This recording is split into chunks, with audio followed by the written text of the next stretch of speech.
अस्सलाम वालेकुम दोस्तों, मोहम्मद सिराज इस वक्त आईपीएल की बेहतरीन फॉर्म में है। वो इस वक्त आईपीएल में तमाम टीमों के खिलाफ अच्छी परफॉर्मेंस दिखाई दे रहे हैं। लेकिन क्या ऐसी मेजर रीजन है कि वो इतनी अच्छी परफॉर्मेंस दिखा रहे हैं? हम वही बात जो शाहीन अफरीदी को बार बार समझा रहे हैं, बार बार उसी पॉइंट के ऊपर बात कर रहे हैं, लेकिन शाहीन अफरीदी उस बात को सुनने के लिए तैयार नहीं है। वही कुछ चीजें जिनके ऊपर मोहम्मद सिराज ने काम किया है, लेकिन शाहीन अफरीदी उन चीजों के ऊपर काम करने के लिए तैयार नहीं है। मैंने कल मोहम्मद सिराज का इंटरव्यू सुना, जब उनसे मैच के बाद पूछा गया कि आप इतनी बढ़िया फॉर्म में कैसे नजर आ रहे हैं, तो उनका यह कहना था कि जब मुझे इंडिया टीम से ड्रॉप किया गया तो मुझे बड़ा अफसोस हुआ, लेकिन जब मैं इंडियन टीम से कंसिस्टेंसी के साथ खेल रहा था तो मुझे अपनी खामियां नजर नहीं आ रही थी। मुझे नहीं पता चल रहा था कि मैं कहां पर गलतियां कर रहा हूं। तो ये एक चीज अच्छी हो गई। हालांकि मुझे बुरा लग रहा था कि मुझे चैंपियन ट्रॉफी से ड्रॉप किया गया, लेकिन जब मैं रेस्ट पर था, मैंने अपनी फिटनेस के ऊपर काम किया, अपनी मेंटल हेल्थ के ऊपर काम किया। सबसे मेन चीज होती है आपकी मेंटल हेल्थ, और जब आप रेस्ट करते हैं तब आपकी मेंटल हेल्थ इंप्रूव करती है, तब आप सुकून में रहते हैं। आप देखते हैं, आप सीखते हैं कि मैंने कहां पर गलतियां की थी और मैं कैसे उनको ठीक करूंगा। उनका भी यही कहना था कि मुझे पता नहीं चल रहा था कि मैं इंडियन टीम में लगातार खेल रहा हूं, लेकिन गलतियां कहां पे कर रहा हूं। तो जब मैं फ्री हुआ, जब मैं रेस्ट पर था, तो मैंने उन तमाम चीजों के ऊपर काम किया, मैंने उन तमाम चीजों के ऊपर बेहतरी आई, और आज यही वजह है कि मैं अच्छा परफॉर्म कर रहा हूं। और मोहम्मद सिराज वो बॉलर था जिसको चैंपियन ट्रॉफी में इसलिए नहीं खिलाया गया था क्योंकि रोहित शर्मा ने बात की थी कि एशियन कंडीशन में मोहम्मद सिराज अच्छी बॉलिंग नहीं करता। हालांकि चैंपियन ट्रॉफी से पहले बॉर्डर गवास्कर ट्रॉफी में मोहम्मद सिराज ने आउट क्लास परफॉर्मेंस दी थी। ट्रेविस हेड को आज तक कोई भी बॉलर अगर सबसे ज्यादा आउट कर चुका है तो वो मोहम्मद सिराज है। टेस्ट में 5 दफा आउट किया उसने, बॉर्डर गवास्कर ट्रॉफी में उसने आउट क्लास किया है तमाम के तमाम मैचेस में ट्रेविस हेड को। उसके बाद 2 दफा वनडे में किया, और कल पहली दफा T20 में उसका ट्रेविस हेड के साथ मुकाबला हुआ, और पहले ही मैच में उसने ट्रेविस हेड जैसी बड़ी फिश को आउट किया। तो ये वो चीजें हैं जिनके ऊपर मैं लगातार वीडियोस कर रहा हूं, लगातार बता रहा हूं कि शाहीन अफरीदी को काम करना चाहिए। शाहीन अफरीदी की गलतियां मोहम्मद आसिफ बता चुका है। पाकिस्तान में वसीम अकरम मौजूद है, वकार यूनुस मौजूद है। मोहम्मद आसिफ से भी अगर शाहीन अफरीदी कॉन्टैक्ट करता तो वो भी इसकी गलतियां इंप्रूव करा देता। लेकिन हमारा मसला ये है कि हम खुद को ठीक ही नहीं करना चाहते। हम चाहते हैं कि हम जैसे हैं वैसे ही रहें, और अगर 1-2 मैच में अच्छी परफॉर्मेंस आएगी तो हमारी 1 से 2 साल क्रिकेट और बढ़ जाएगी। भाई हम बार बार इंडिया से कंपेयर तो करते हैं पाकिस्तान की क्रिकेट को, लेकिन हम लोग ये नहीं देखते कि वो कितना हार्ड वर्क कर रहे हैं। वो अगर ड्रॉप होते हैं, हालांकि मोहम्मद सिराज ड्रॉप हुआ था, लेकिन हम बड़े अरसे से बोल रहे हैं कि शाहीन अफरीदी को रेस्ट की जरूरत है, लेकिन ना तो पाकिस्तान टीम में रहती है और ना शाहीन अफरीदी खुद ये चाहता है कि वो रेस्ट करे। इनको लगातार मैचेस खेलने हैं, इनको पता ही नहीं चल रहा कि ये कहां पर गलतियां कर रहे हैं। जैसा कि मोहम्मद सिराज ने बात की है कि मुझे पता ही नहीं चल रहा था कि मैं गलतियां कहां पे कर रहा हूं। जब आप क्रिकेट से थोड़ा साइड पे होते हैं, जब आप ब्रेक लेते हैं, तब आपका माइंड फ्रेश होता है, आपको पता चलता है कि आप कहां पर गलतियां कर रहे हैं। शाहीन अफरीदी को वनडे स्क्वाड से ड्रॉप किया, लेकिन वो जैसे ही पाकिस्तान आए PSL की तैयारियां शुरू कर दी। उन्होंने रेस्ट करने की कोशिश नहीं की। शायद PSL पाकिस्तान टीम से भी ज्यादा जरूरी है हमारे प्लेयर्स के लिए। जिस तरह रिजवान ने बात किया कि हम PSL में परफॉर्म करेंगे, शायद शाहीन अफरीदी इस PSL में 1 से 2 अच्छी परफॉर्मेंस भी दे दे, लेकिन वो परफॉर्मेंसेस पाकिस्तान टीम के लिए मुस्तकिल नहीं हो सकती, क्योंकि आप अपनी फिटनेस के ऊपर, आप अपनी बॉडी लैंग्वेज के ऊपर, आप अपनी गलतियों के ऊपर काम ही नहीं करना चाह रहे। आपको पाकिस्तान में लाखों नहीं, करोड़ों नहीं, अरबों रुपए दिए, आप बहुत कुछ कमा चुके हैं। आपको अल्लाह और दे, लेकिन आपको उनमें से कुछ पैसे अपनी जात पर इन्वेस्ट भी करने चाहिए। पाकिस्तान में बड़े बड़े बॉलर्स बैठे हैं, आप उनसे कोचिंग करें। यही आपके पास 20-30 दिन है या 1 महीने का टाइम है, आप अपना एक पर्सनल कोच हायर करें। छोड़ दे PSL। अगर आप नहीं भी खेलेंगे तो फर्क नहीं पड़ेगा। अगर आपने खेलना भी है तो आप अपना एक पर्सनल ट्रेनर रखें, पर्सनल कोच रखें। वकार यूनुस से कॉन्टैक्ट करें, मोहम्मद आसिफ से कॉन्टैक्ट करें, उनसे बोले भाई PSL में मेरे साथ काम करें, मैं जितने भी मैचेस खेलने हैं मेरी फिटनेस के ऊपर काम करें, मेरी बॉलिंग लाइन लेंथ के ऊपर काम करें। लेकिन पाकिस्तानी बॉलर्स ऐसा चाहते ही नहीं है। यही वजह है कि ना इनको अपनी इज्जत की फिक्र है, ना इनको पाकिस्तान की इज्जत की फिक्र है। लगातार जितनी बुरी तरह से पाकिस्तानी बॉलर्स की धुलाई हो रही है, मेरा नहीं ख्याल कि किसी भी बॉलर की धुलाई हो रही होगी।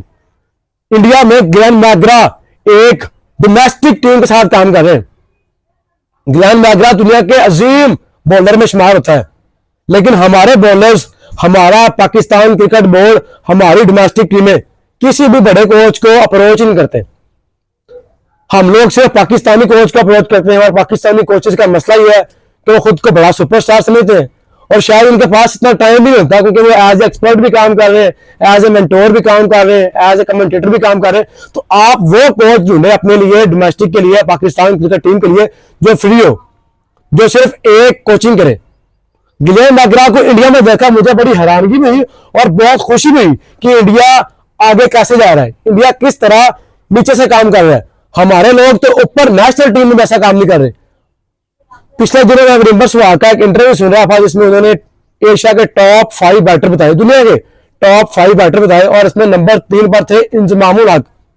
उन्होंने बात की थी कि एशियन ब्लड मैन था इंजमाम, तेंदुलकर से भी अच्छी तकनीक थी इंजमामुल हक की। यह विम्बर सहवाग का कहना है, उनका मानना है।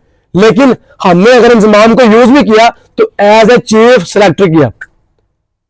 वो बैट्समैन था, वो बैटिंग बेहतर कर सकता था हमारी टीम की, लेकिन हमने उसको एसी वाले कैमरे में बिठा दिया कि भाई आप चीफ सेलेक्टर हो, आप टीम सेलेक्टर हो। तो हम लोग गलत बंदे को गलत सीट पर बिठाते हैं। यही इंजमामुल हक को जब अफगानिस्तान की टीम ने हायर किया था, उन्होंने ग्राउंड में दिखाया था इसको कि भाई ग्राउंड में आओ, हमें सिखाओ, लेकिन हम लोग अपने प्लेयर्स को सही तरह से यूज ही नहीं कर पा रहे। कभी मैंने नहीं देखा पेशावर जमी के अलावा कि इंजमामुल हक ग्राउंड में काम कर रहा हो। इंजमामुल हक की हमें ग्राउंड में जरूरत है। वकार यूनुस की पाकिस्तान टीम को ग्राउंड में जरूरत है, लेकिन वो आज तक डिलीवर नहीं कर पाए। सॉरी टू से, लेकिन वकार यूनुस पाकिस्तान हिस्ट्री का सबसे फजूल कोच बनकर सामने आया। वो जितना बड़ा बॉलर था उतना ही निकम्मा कोच साबित हुआ। आपके पास वकार यूनुस है, आप उनसे कॉन्ट्रैक्ट करें, आप उनके साथ कैंप लगाए, 1 माह का लगाए, 2 माह का लगाए, आप चमिंदा वाश को बुलाए, आप दुनिया के जितने भी बड़े बॉलर्स हैं बैटली को बुला लें यार।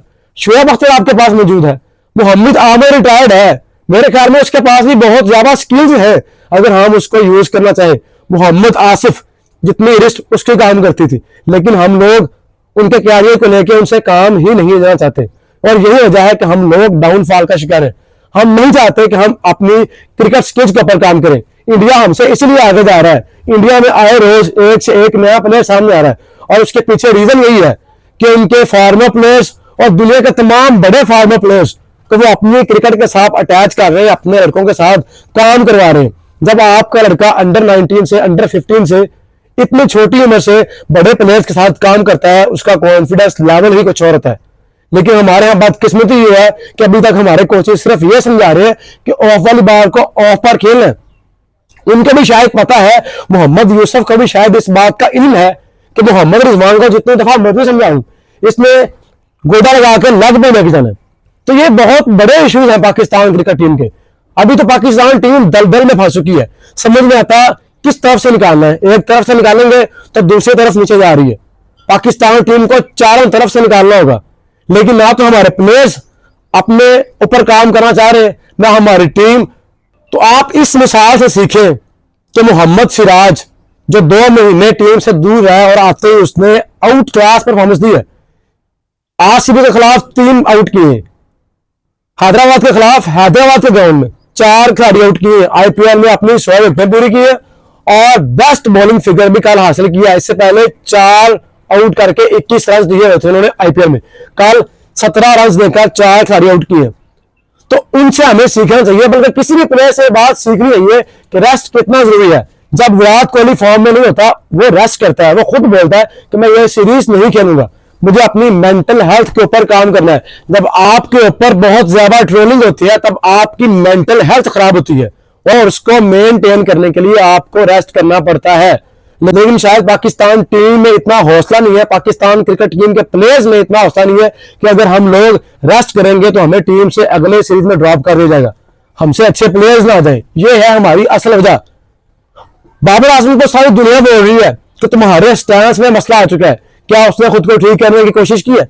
नहीं की, और करेंगे भी नहीं, क्योंकि ये लोग समझना ही नहीं चाहते कि हम लोग गलत हैं। वो खुद को प्रीमियम बोलते हैं, खुद को किंग बोलते हैं, लेकिन असल में ऐसा कुछ भी नहीं है। यह हकीकत से कोसों दूर है। यह खुद के ऊपर काम नहीं करना चाहते। तो आज भी मेरी वही रिक्वेस्ट है जो मैं पिछले 1-2 माह से कर रहा हूं कि शाहीन अफरीदी को अपनी इज्जत का ख्याल करना चाहिए, पाकिस्तान की इज्जत का ख्याल करना चाहिए। शाहीन अफरीदी वो बॉलर था, जब वो नया नया था तब उसका कंपैरिजन वसीम अकरम के साथ हुआ था। वसीम अकरम, वकार यूनुस, ग्लेन मैग्रा, दुनिया के बड़े बड़े बॉलर्स के साथ किया गया था कि के पाकिस्तान को एक बेहतरीन लेफ्ट आर्म बॉलर मिल गया। लेकिन वही शाहीन अफरीदी आज लोकल टीम के बल्लेबाजों से मार खा रहा है।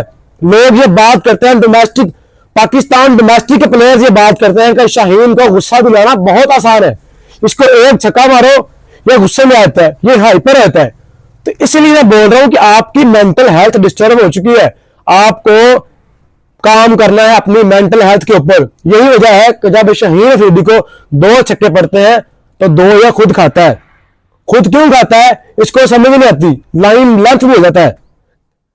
टिम सैफर ने 4 छक्के मारे, सेम एरिया सेम बॉल, कोई डिफरेंट नहीं था। क्योंकि आप भूल जाते हैं कि मैं एक अच्छा बॉलर हूं, छक्के हर बॉलर को लगते हैं। स्टुअर्ट ब्रॉड को 6 छक्के लगे थे, उसने बॉलिंग नहीं छोड़ दी थी, बल्कि उसके बाद उसने खुद को इंप्रूव किया था।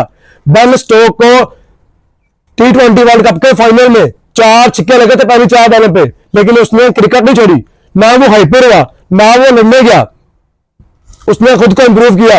और आज बेन स्टोक दुनिया का बेहतरीन ऑलराउंडर है। लेकिन क्यों हम लोग दिन ब दिन नीचे जा रहे हैं, क्यों हम लोग छक्के खाने के बाद पागल हो जाते हैं? ये चीजें हैं कि आपके साथ एक मेंटल हेल्थ वाला बंदा लाजमी होना चाहिए, आपको रेस्ट लाजमी करना चाहिए। Rest is best for next test, ये बात बहुत मशहूर है कि आराम बहुत जरूरी है अगले टेस्ट के लिए, लेकिन हम लोग नहीं आराम करना चाहते। और यही वजह है कि हम लोग फारिग हो चुके हैं, हमारे बॉलर्स फारिग हो चुके हैं, हमारे बल्लेबाज फारिग हो चुके हैं, किसी भी शहर में हम लोग अच्छा परफॉर्म नहीं कर पा रहे। तो हमें अगर इंडिया के साथ कंपैरिजन करना है तो इंडिया की टीम से, इंडिया के प्लेयर से बहुत कुछ सीखना भी है। खाली कंपैरिजन करने से हम इंडिया के बराबर नहीं पहुंच जाएंगे। तो दोस्तों इसके ऊपर आपकी क्या राय है? क्या शाहीन अफरीदी को बॉलिंग कंसल्टेंट रखना चाहिए? क्या अपनी फिटनेस के ऊपर काम करना चाहिए? इसके ऊपर आप अपनी राय कमेंट सेक्शन के सूरत में जरूर बताइएगा।